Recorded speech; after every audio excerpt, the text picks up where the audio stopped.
আসন্ন ত্রয়োদশ জাতীয় সংসদ নির্বাচন ও গণভোটকে ঘিরে প্রিজাইডিং কর্মকর্তাদের উদ্দেশ্যে কঠোর ও চাঞ্চল্যকর বার্তা দিয়েছেন রিটার্নিং কর্মকর্তা ও মাদারীপুরের জেলা প্রশাসক মোহাম্মদ জাহাঙ্গীর আলম।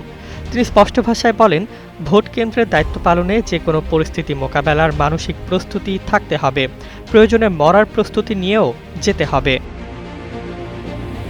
মঙ্গলবার ১৩ জানুয়ারি সকাল ১১টা থেকে দুপুর ২টা পর্যন্ত সদর উপজেলা প্রশাসনের আয়োজনে উপজেলা মিলনায়তনে অনুষ্ঠিত এক মতবিনিময় সভায় এই বক্তব্য দেন তিনি। সভায় উপস্থিত ছিলেন সদর উপজেলার সম্ভাব্য প্রিজাইডিং ও সহকারী প্রিজাইডিং কর্মকর্তারা। জেলা প্রশাসক বলেন, আগের মতো আর দেশটাকে ধ্বংস হতে দেওয়া যাবে না। যারা ভয় পান তারা এখনই জানিয়ে দিন, তাদের দায়িত্ব থেকে সরিয়ে দেওয়া হবে।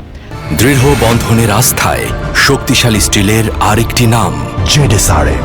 কোনো অবস্থাতেই আগের মতো নির্বাচন হতে দেব না। তিনি আরও বলেন, আপনারা যদি কোনো ভোট কেন্দ্রে গিয়ে পরিস্থিতি ঝুঁকিপূর্ণ মনে করেন সঙ্গে সঙ্গে জানাবেন। জেলা প্রশাসন আপনাদের পাশে আছে, তাৎক্ষণিক ব্যবস্থা নেওয়া হবে।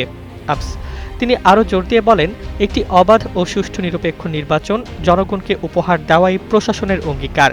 এক্ষেত্রে কোনো ধরনের গাফলতি বা ভয় দেখানোর রাজনীতি বরদাস্ত করা হবে না।